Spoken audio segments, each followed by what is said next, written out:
नमस्कार भक्तों, जय श्री हरि भक्तों। आप देख रहे हैं भक्ति चैनल जय माँ भवानी मणिया वाले। इस चैनल में आज सुनेंगे निर्जला एकादशी की पावन कथा। मान्यता है कि निर्जला एकादशी का व्रत करने से साल भर की सभी एकादशियों का फल प्राप्त होता है।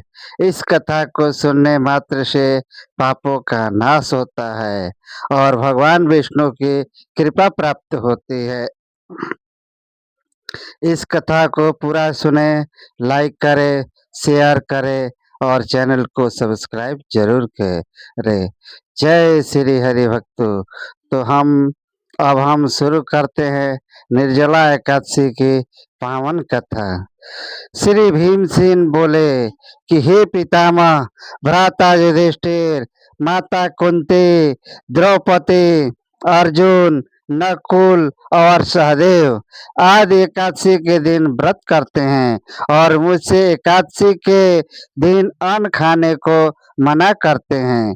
मैं उनसे कहता हूँ कि भाई, मैं भक्ति पूर्वक भगवान की पूजा कर सकता हूँ और दान दे सकता हूँ, परंतु मैं एकादशी के दिन भूखा नहीं रह सकता हूँ। इस पर व्यास जी बोले, हे भीमसेन, यदि तुम नरक, बुरा और स्वर्ण को अच्छा समझते हो तो प्रत्येक मास की दोनों एकादशियों को अन्न न खाया करो। इस पर भीमसेन बोले, हे पितामह, आपसे प्रथम कह चुका हूँ कि मैं एक दिन एक समय भी भोजन किए बिना नहीं रह सकता, फिर मेरे लिए पूरे दिन का उपवास करना तो कठिन है। मेरे पेट में अग्नि का वास है, जो अधिक अन्न खाने पर शांति होती है, और मैं प्रयत्न करूँ तो एक व्रत अवश्य कर सकता हूँ। अतः आप मुझे कोई एक ऐसा व्रत बतलाइए जिससे मुझे स्वर्ग की प्राप्ति हो। श्री व्यास जी बोले कि हे वायुपुत्र, बड़े बड़े ऋषि और महर्षियों ने बहुत से शास्त्र आदि बनाए हैं। यदि कलयुग में मनुष्य उनका आचरण करे तो अवश्य ही मुक्ति को प्राप्त होता है। इनमें धन बहुत खर्च होता है। उनमें से जो पुराणों का सार है उसे कहता हूँ कि मनुष्य को दोनों पक्षों की एकादशियों का व्रत करना चाहिए, इससे उन्हें स्वर्ग की प्राप्ति होती है। श्री व्यास जी बोले, हे भीमसेन, कृष्ण और मिथुन संक्रांति के मध्य में ज्येष्ठ मास की शुक्ल पक्ष की एकादशी होती है, वह निर्जला व्रत करना चाहिए। इस एकादशी के व्रत में स्नान और आचमन में जल वर्जित नहीं है, लेकिन आचमन में 6 माह से जल से अधिक जल नहीं लेना चाहिए। उस आचमन से शरीर की शुद्धि हो जाती है। आचमन में 6 माह से अधिक जल मद्यपान के समान है। इस दिन भोजन नहीं करना चाहिए, क्योंकि भोजन करने से व्रत नष्ट हो जाता है। यदि सूर्योदय से सूर्यास्त तक मनुष्य जलपान न करे तो उससे 12 एकादशी के फल की प्राप्ति होती है। द्वादशी के दिन सूर्योदय से पहले ही उठना चाहिए। इसके पश्चात भूखे ब्राह्मण को भोजन कराना चाहिए, तत्पश्चात स्वयं भोजन करना चाहिए। इसका फल 1 वर्ष संपूर्ण एकादशियों के फल के बराबर है। हे भीमसेन, स्वयं भगवान ने मुझसे कहा था कि इस एकादशी का पुण्य समस्त तीर्थों और दानों के बराबर है। एक दिन निर्जला रहने से मनुष्य पापों से मुक्त हो जाता है। जो मनुष्य निर्जला एकादशी का व्रत करते हैं उनको मृत्यु के समान भयानक जमदूत नहीं दिखते हैं।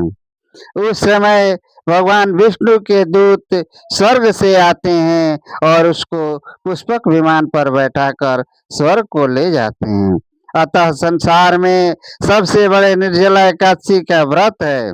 अतः यत्न पूर्वक इस एकादशी का निर्जला व्रत करना चाहिए। उस दिन ओम नमो भगवते वासुदेवाय नमः का मंत्र का उच्चारण करना चाहिए। उस दिन गौदान करना चाहिए।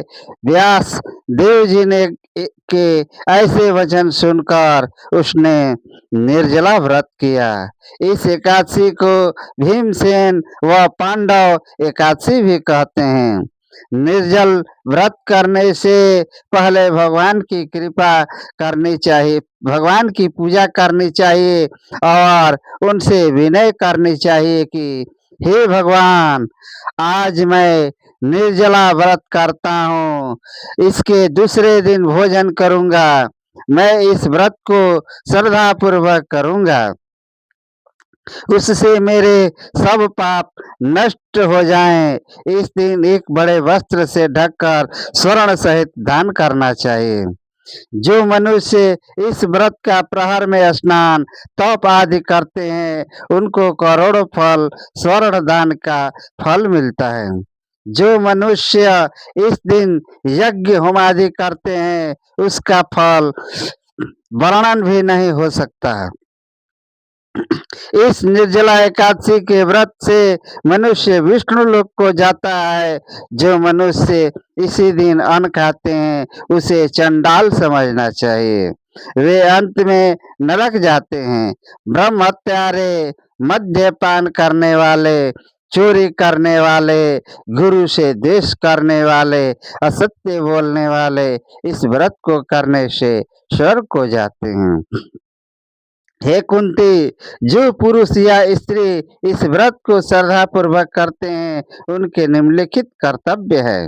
उन्हें सर्वप्रथम विष्णु भगवान की पूजा करनी चाहिए, तत्पश्चात गौदान करना चाहिए। उस दिन ब्राह्मणों को दक्षिणा, मिष्ठान आदि देना चाहिए।